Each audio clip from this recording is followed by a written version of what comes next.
back to Shakhtar to Glory. This is episode 40 now. A little bit of a strange one here. I am recording this at work for the first time. The bosses are away.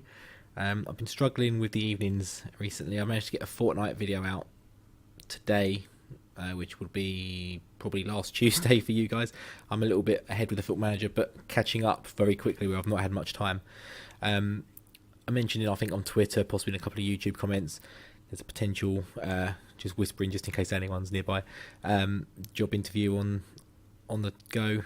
Not 100% sure about the job just yet. It remains to be seen, but I've got to do a big presentation, stuff like that, so I've just been preparing for that, and that's taken up a lot of my time. Haven't played any Fortnite, haven't played any FM, certainly haven't recorded either. Done a little bit of editing on the weekend, which is the one I released, like I say, last Tuesday, which was the high explosives on the Fortnite game. But back to FM and back to this episode. So where we left it out last time, we played, I can't remember who we played, but we had a couple of games left just to keep our unbeaten run. I think I was going to come back for the Vorskla game, but I just decided to play on. I knew I was going to have a bit of limited time, so I thought, you know what, this is more about the Champions League, the unbeaten run in the league. You know, if I get it, amazing and great. But really, it's about the Champions League, so I wanted to crack on. And this season, I'm probably going to try and whip through it a bit quicker, get more to the Champions League games. Probably have a little bit of domestic stuff in there just to break it up, maybe the games between the Champions League. But what I'm intending today, so you'll see we're in the start of the next season. Today's the Charity Shield. We'll do that. What I'll then try and do is play on to the draw and to, well, the group and the group stage, and that will probably be the next game. Will be the group stage, and then every episode will probably be the group stage with the odd bit of big game chucked in. So if we have a Dynamo Kiev game, for instance, in the league beforehand, I might chuck that in. If we have that in between league games, group games, I may chuck that in. So let's see. Did we? Another reason I didn't record the Vorskla game. The day I was planning to record it. It was a Saturday. I had a few drinks watching the match of the day. And I knew I had the summer to get through, and with the lack of time coming up as well, it just made sense to play through and get to this point here, the Charity Shield versus Desna, who must have won the cup because we got knocked out pretty early, and I think it may have even been to them. But let's just go back, quick look at the schedule. We've been pretty dominant in pre-season this season, at the start of this season, as to be expected. Not amazing teams in there, but a couple of decent ones who might have thought would put up a bit of a better fight.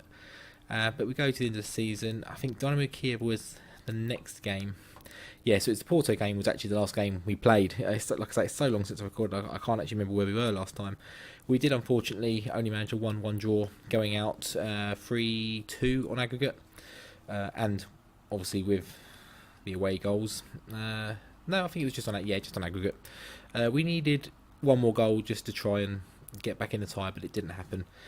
Unfortunately, and we did get knocked out at the semi-final stage, but it's great progress, and we'll try and build on that this season, and we'll come on to that. There's the phone at work. This will probably happen a couple of times, so I'll be back shortly. Okay, I'm back. That's going to make editing very, very interesting, with probably about 1 million files if the phone keeps going. This is about 20 minutes later after I spoke to you. I had a really long phone call and then followed up with pretty much another 2 on the trot, but hopefully that's the end of it for at least this recording, because plus I want to leave you a little bit early today as well. While the cat's away, you know, might as well play, all that sort of stuff. So yeah, Dynamo Kiev, we did manage to beat them 4-1, pretty convincing really in the end. It was a fairly, yeah, we did put the full team out for that one. I thought, you know what, it was worth keeping the unbeaten run going. We put a fairly strong team out there. All of them played pretty well. The only exception there looks to be Yaremchuk off the bench and Arabidze. And Boakye off the bench, although I think he scored. No, he didn't, not in this game. But we went 1-0 down really early in the game, but we bounced back and 4-1. And, you know, once that was done, that game, I was pretty confident that we'd see out the other 2 and keep the unbeaten season, the invincible season. But it was close. Zoya, I mean, we would have still been unbeaten with a draw, but we managed to get the win. Boakye very late on. I think it was off the bench. No, it wasn't off the bench. Possibly off the bench, not too sure. I can't remember. Like I say, it's over a week ago I recorded that. Played those games. Yeah, we got a 1-0 win, and it was a very defensive setup from Zoya, who managed by AVB, Viash Barras. But we got the win, that's all that matters. Kept it going till the end of the game, which was Vorskla, which we were going to come back for.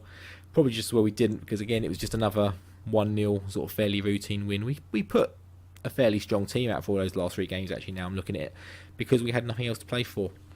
I wanted to give a few young players and a few rotation players a few games, but didn't really come to it. I just sort of whizzed through and wanted to get through the summer and get to the transfers, that sort of stuff.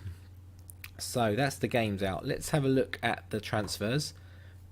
Possibly cut to some Sky Sports News music here, although possibly not with the edit, because there actually hasn't been a lot of business this summer around. I think the team's quite strong. It's really, really slow. The team's quite strong already, and there's not many players interested in coming to Shakhtar that will probably improve my team. So coming in, I think we may have talked about a couple of these, because they were. In fact, we'll do the outs first. We've tried to have a bit of a clear out. Alan Patrick, I think, may have been one we talked about before. He went. I think the deal was done after the January window, but he can only join in July. So he's gone to Rennes in France, Stade Rennais, however you want to pronounce it, what you want to call them. Grichiskin, he was an interesting one, because he was a decent player, but I didn't realise he was 27. I bought him in sort of midway through this season. He did quite well, but I just thought we could get better than what he was, and younger than what he was. And I was looking for Ukrainian in actual fact as well, not just Brazilian or something. I want to get a bit more Ukrainian and local feel in this team. But he hasn't been a Shakhtar player. Well, he's been there quite a while, but he's been out on loan a hell of a lot. And he came in, did well. 13 games, no goals, 3 assists. He didn't do too bad, 7.39 on average, but they were pretty much league games. So it means that's half the course. You'd have to do some to be getting a bad result in a bad scoreline in that division. So the next one is Bukivski.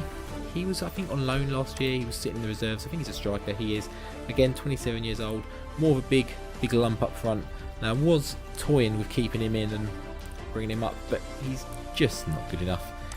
We had a few clubs come in for him. We managed to get the deal with. Is that Panathinaikos? I think it's Panathinaikos. Let's have a look. Is it going to tell me? I'm not too sure. I think it's Panathinaikos. No, it's not. Just PAOK. Okay. I always thought PAOK was Panathinaikos, but obviously not. He did okay in Belgium last year, 10 goals in sort of 30 odd games, but not great. He's not had a lot of goals in his career, so I think 2 million for him is, well, I think we've robbed them there a little bit. The next one, he's just a nothing player really. He's gone to Kremlin in Russia, never made an appearance at all, and that's pretty much it. Did we have any big loans go out? We have had a couple of loans go out, and I think they're primarily, I think some of them did come in straight in and go straight out. Chaina, I think, is new. I don't know why he's not shown on the ins, but he was a Paraguayan centre back. He's come in, he's gone straight to Zoya. I'm trying to loan them as much as possible to Ukrainian clubs, so at least if they don't get nationality with me, the thing with me, the homegrown status with me, they can at least get it with another Ukrainian team and keep the Ukrainian option there. Karasi, I think we had last year. He went out on loan last year. He did really well at the start and then sort of faded away, and I think they may have got relegated or were very close. He come in from Ivory Coast, ASEC, that famous club, who Coffee there has also come in through. I do like to take a look at them every now and then. Sego is one I'm not going to look at him. We've looked at him in the previous. We've had him a couple of years now. Figueiredo, I think, is one of our youth players who is actually Brazilian. No, he's not. We brought him in. 65k. He went on loan last year. Did alright in 12 games, actually, to be fair. Centre midfielder, defensive midfielder. We're giving him another loan, just give him some first team football that he won't get with us. This is probably going to take a little bit longer than I was hoping. Let's see. I'm trying to see if anyone else sticks out. Moreno, I think he's gone to Udinese. He came in, I'm pretty sure, this summer. He's gone straight out, and Udinese came in. I think there was another couple of Italian clubs, which did make me nearly almost think twice, but I was worried about he wouldn't get enough football. We signed him for 2.7 straight out to Udinese. Good league, good chance for him to get some real good football under his belt. I think that's a good move for us, and he could come good. And I think with a bit of football there, like we say, going out to going out to them is a good deal for us. A couple of frees, a couple of people we let go, not too much there. So there are a couple ins there. I thought there was more ins than that. Let's have a... for some reason I've got it set up. So Mamadou Coffee, I don't think many of these are for the first team. There's one or two. Mamadou Coffee, he is currently in our youth, one of our youth teams. I am trying to loan him out to get in some games, but 17 finishing. Determination needs a bit of work. There's a few stats need a bit of work, but he could be decent player. He's a target man. I think I am trying to train him as well into a different position. He is wanted at the moment. Zerka on loan. I think they only want to play him as like a backup or something. I don't want players going out as backups, so I've said no. But we're waiting for another deal. Matasan is a Croatian centre midfielder. He's already gone out to Kopati, who I think got promoted. Yes, they did. I think they were in the division below last year. They got promoted, and he's gone straight out on loan there. So I don't know why he's showing, but the others aren't, unless the deals were tied up for those before. I'm not too sure how it's working. I thought they all showed in when they joined. But yeah, he's had a few games for Hajduk Split. Not pulled up too many trees, but I think he, with a bit of football under his belt, good determination, good positioning. Passing needs a bit of work, perhaps. Tackling's decent. I think he's a potential star in the making for us if we're here long enough doing this challenge. Next one is Malinovsky, a Ukrainian is he international? He is. 10 goals, 3 games, centre midfielder. He's there to replace Kuchiskin. He's only a year younger, but I think he's a lot better. He's a bit more rounded. He gives us another option. He can play defensive. He can play all three across the middle, but ideally I'm looking at him in that centre mid spot. So we got him from Genk. They managed to prize 8.5 million out of me. It was going to be a lot more at one point, and I think another reason I did that is looking at that. I think he's homegrown. We'll see that when it comes to the Champions League registration, but I'm pretty sure he is. Fabricio Oya, I think he's Brazilian. He's another attacking midfielder. Gives us another option behind Barco. We didn't really have many options if Barco wasn't available. He just gives that a second option. Okay, against the big clubs where we tended to play that 4 at the back rather than 3 at the back, we tended to play with a defensive midfielder, but in the group stage, certainly, at least if we get a decent draw, which hopefully we will this year, hopefully we'll move up the seeding, we will get an opportunity to be a bit more attacking on the front foot, and this guy gives us that option. He's got 1 goal in 1 game and 1 sub appearance so far for us in the friendlies. He's done well. He had a good season last year, 13 assists, so I think he's a very good signing. We may possibly loan him out, I'm not too sure. We'll have to see, but I do want him there as an option. But I'm just reluctant of him to stagnate and not get the football he needs. The next one is a right back. Cerner isn't getting any younger. The options we had at right back as a backup aren't amazing. It was probably the one weakness I felt we had in the team was possibly Butko or certainly his backup options. Cerner's like 37 now. He's still around. I think he's still floating around somewhere. We may have even made him a coach. We'll have a look at the coach in a minute, because I don't think there's one I noticed that I had to sign the other day, and I think I forgot to mention it in the video, but we'll have a look at my staff. But he comes in from Standard Liège, 6.25 million, and again he's a Ukrainian homegrown player already, not Shakhtar, but it's given me more options to manoeuvre, especially as some of the younger players we were using are starting to get to the age where they don't automatically count and they don't take up a free space. But then what else did I want to say? What other sort of admin did we have to do today? Yes, the league. I mentioned about higher seedings, etc. like that in the Champions League. Well, we did actually our league stayed 9th in the overall of European competition, but we did manage to get one more Champions League playoff place, which means they join in the 3rd round instead of the 2nd round now. So another team will have a chance, probably Kiev, will have another chance to get into that group stage without having to manoeuvre through 2 qualifying rounds. They just have the 3rd, but obviously we know there's a lot of good teams in that 3rd round, so they're up against it.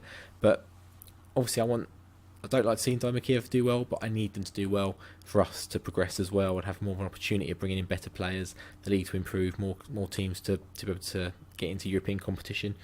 But we did also move up in the club rankings 1 place, and we're now the 18th best club in, I assume, the world.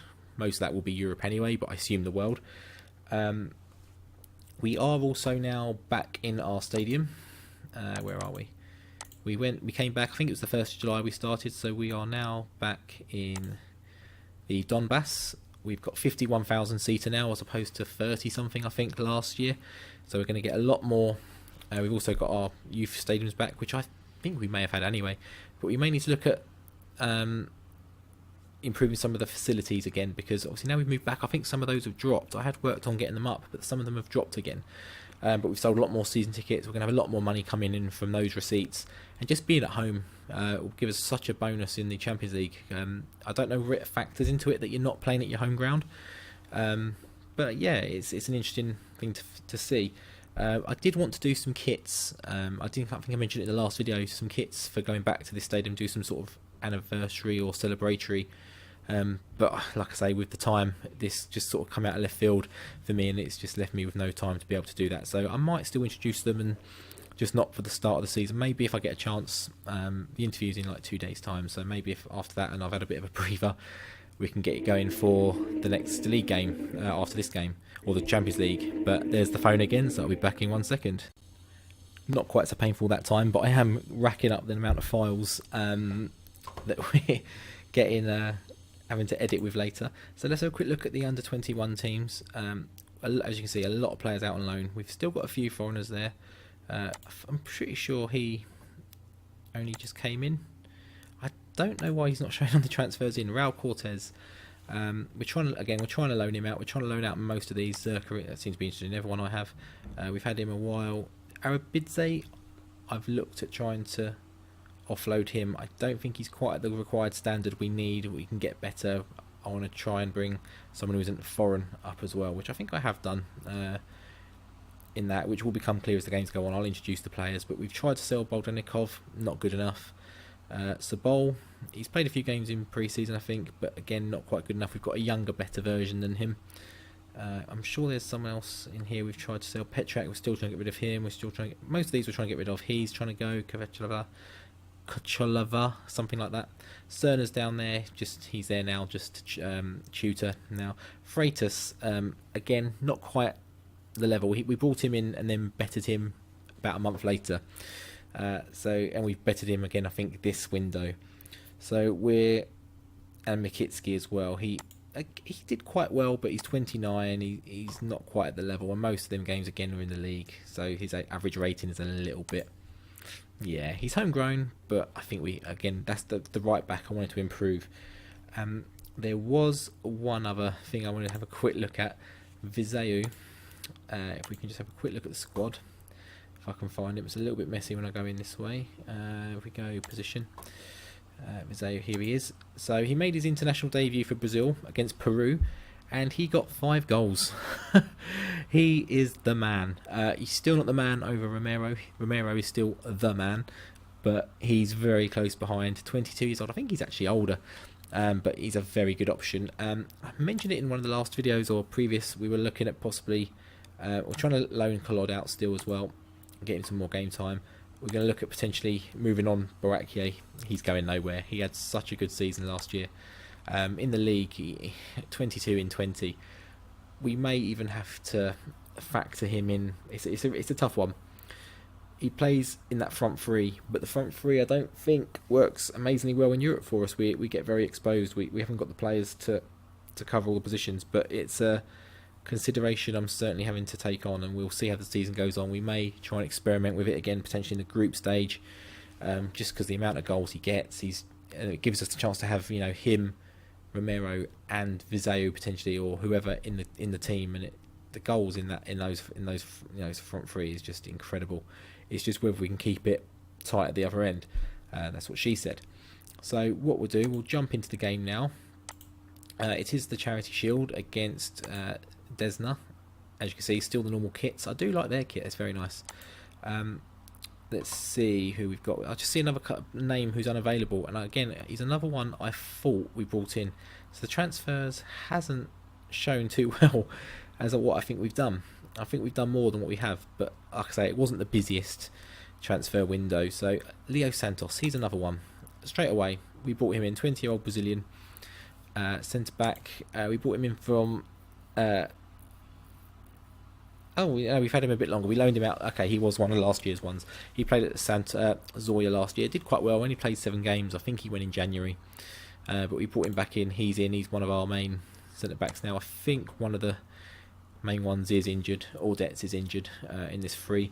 We've also got Kusha, who's the young Ukrainian through the academy. He looks really good. I want to get him some game time this year. Not on loan either. I want to play him.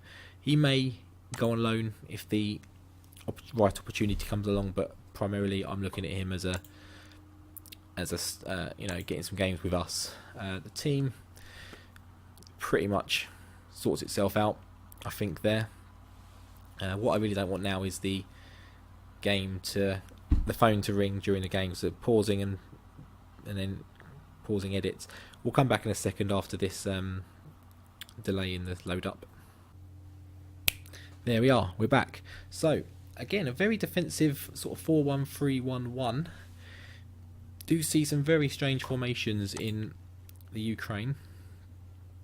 We've got pretty much, I think it's just Leo Santos in the middle who's coming in, who's new. Most of the team from last year, which is going to help with chemistry, or the equivalent in this game of chemistry. I'm thinking FIFA there. You can tell I've been trying to get back into FIFA. What's in the assistant? Yeah, what is it? Dynamics and stuff like that. It's going to improve that. Tactical familiarity, that's the one I was thinking of originally. Having the same players available and playing, it's just going to learn it. We have got Tankovsky. He's probably going to be more pivotal this year as well.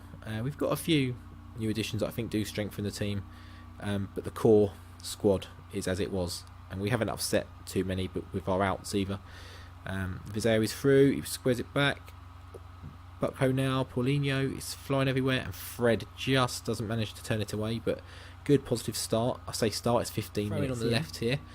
Fred gathers it, managed to cross it in. Bucko, oh, not quite. We are dominating. Only 2 shots on target, which is a bit disappointing, but we've not had a full amazing pre-season. We've only had like 4 games. I was too busy in the transfer market and trying to make some deals happen, sort of Harry Redknapp style, and doing some wheeling and dealing, trying to get a lot of players out, some players in, mostly out, trying to clear the squad out and give young players in the reserve teams more chance of playing and not being bogged down by players who are never going to make it. That I didn't even think to add some more games in, and when I did realise it was too late. Plus, the calendar came around really quickly. The summer went really quick. Like, it was really short from end of season to the start of this one. I don't know why that was. There wasn't a tournament, so that certainly, well, that may have played a part. Maybe that's why. Maybe that's what it's always like. But they come across here and they take the lead. Very much against the run of play. Okay, yes, they've had the possession, but we've said that many, many times with this formation. We don't command possession. But we have goals in us normally, and to have 14 shots and not really have had a sniff just yet, it's a little bit worrying. But, I'll take this game a little bit of a pinch of salt in terms of, winning the Charity Shield. We've won it twice already. But getting off to then keeping that mentality of winning is vital, and it's time for some changes. Probably left this a little bit late. Who's not playing well? Romero's playing terribly. We're going to bring Baratke in. We talked about him before the game. He should have started, really. We'll bring Rakitsky's not in the best game. Midfielder playing alright, but we'll bring Rodrigo on for Paulinho, I guess. Like I say, not too worried. Won't read too much into this game, but we need to bounce back pretty swiftly off this with the start of the league. We don't. There's the phone, just as we have a chance. Back in a second, and again we're back. I think this is going to be the most amount of files I've had to edit ever before for a Football Manager episode. Perhaps not, but as we pause it, we can see there Baratke's through on goal. I assume that's Rodrigo. Yep, and Vizeo there. There's 3 on 3, perhaps maybe 27, making it 3 on 4. Will we score? Put your bets in the comment section now, and we play. Baratke, Rodrigo, he does. Assist by Baratke, makes it 1-1 with 82 minutes on the clock. We've got 10 minutes to. I mean, you can't say we don't deserve, not to be losing this game. We shouldn't be losing this game by any stretch. I wasn't sure about that first touch of Rodrigo there. It worked out quite well, but it didn't look like he had complete control of that. But we come forward again. No, we don't. I think there was a bit of a delay on my audio then. I said we come forward as we weren't even coming forward. And Rodrigo's through again. He rounds the keeper. Now that is more like it. That's what I've been waiting to see from this lad. He came very highly rated, not just from my scouts, but I've used him on another save, and he was amazing. I've just not really seen it. I've used him slightly differently, perhaps, to what I have on other saves, on my other save. But that's what we're talking about. Rounds the keeper and buries it, and 2 goals in, 3 minutes? Let's be honest, has turned this tie into what it should be, a win for us. We should have been winning this game very, very comfortably. 22 shots, okay, 9 on target, not great. Rodrigo with a free kick. Ooh, if he could have got that in as well. But that's it, we win the game. We'll go to the dressing room. Oh, luckily it didn't upset them. I just realised I clicked it. Not played it so long, I just let the assistant do it. Rodrigo with 2 goals. 83 and 86. What more needs to be said? So schedule wise, like I mentioned, we're gonna probably, we've got Dynamo Kiev game here on the 24th of August, which is like a month away. Chances are the group stage starts in September, so the draw is probably going to be round about here somewhere. So we may come back for the Dynamo Kiev, just play the first game with them for this season, and sort of go from there. Really, we'll see where the draw is and how it fits in, but we'll come back whichever comes first. The draw comes first, and the group stage is really quick. We'll come back for that. If not, we'll probably be looking at the Dynamo Kiev game just as a little bit of an intermediary. I'm aware this episode has just gone on and on and on. There's a lot of stuff to catch up with, particularly it's the first episode of a new season. So what we'll do, we'll come back for next time, and hopefully we'll have a bit more knowledge what's going on, and I'll be a bit more with free time and in my own life know what's happening. So until then, I will see you later. Take care.